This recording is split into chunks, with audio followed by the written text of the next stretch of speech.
trailer reminds me of Fast and Furious 7 when Paul Walker and the rest of the crew um, jump out to play with the cars. Qualifying, I think, was diabolical with 3.5 minutes, and I'm pretty happy that they've reverted back to the old qualifying. In my opinion, they should never have changed it. I think Formula One is in a bit of limbo at the minute in terms of their rules. 1 minute they want less communication, the other minute they want more communication again. So they need to come to some conclusion. Brilliant start by Vettel. I was surprised that Lewis Hamilton made such a bad start and dropped so far back. I was surprised that Rosberg didn't take off Hamilton's front wing at the start. Lucky escape for Hamilton, I suppose.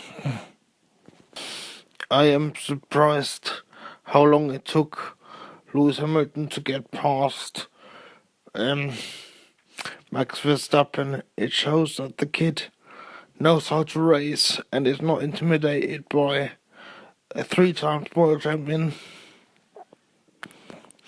I didn't like it when Ricciardo got past Massa.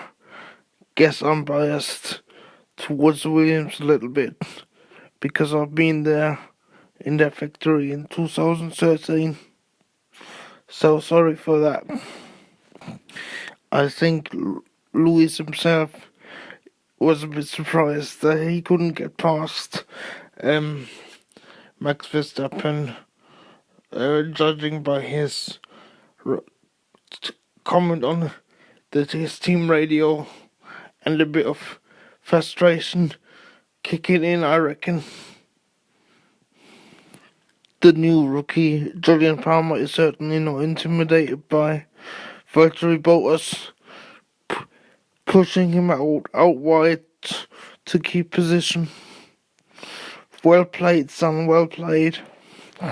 Hamilton must be getting really pissed off about being stuck behind Max Verstappen. He could really hear his frustration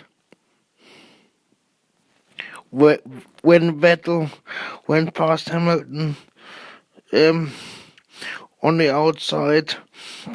I think we have a fight till the end of all through the season on our hands, which is what we all want, isn't it? When I saw Esteban Gutierrez in the Haas and Fernando Alonso in the McLaren having an accident, I thought, fucking hell, Fernando isn't gonna get out of there alive. That was a big accident, that was. Thank God they're both okay. If I remember rightly, that's the fourth accident in the fourth major accident of Fernando Alonso in his career. I might be mistaken, but that's what I remember. He must certainly have a few guardian angels looking over him to walk away from that sort of accidents unscathed. Fernando's crash definitely shows how safe Formula One cars have become. In the olden days, the driver would certainly be injured, if not dead, and Fernando walked away from it unscathed. So good for Formula One to be developing the safety all the time. I'm all for the halo system, no matter how ridiculous it may look. If it's improving safety, then I'm all for it. It's meant to be introduced in 2017, I do believe. I mean, when Luis asked his team how to turn the alarm off, I couldn't stop laughing because I think that's one of the most basic things to do, and he should know how to do that, shouldn't he? Do you agree? Is it me, or is Kimi Räikkönen always the one that seems to get the problems with the Ferrari instead of Sebastian Vettel? From what I remember, it was the same when he was at Red Bull. I meant when Sebastian Vettel used to be at Red Bull.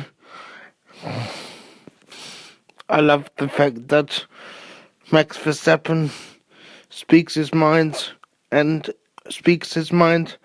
doesn't mince his words and doesn't care if he uses swear words or not.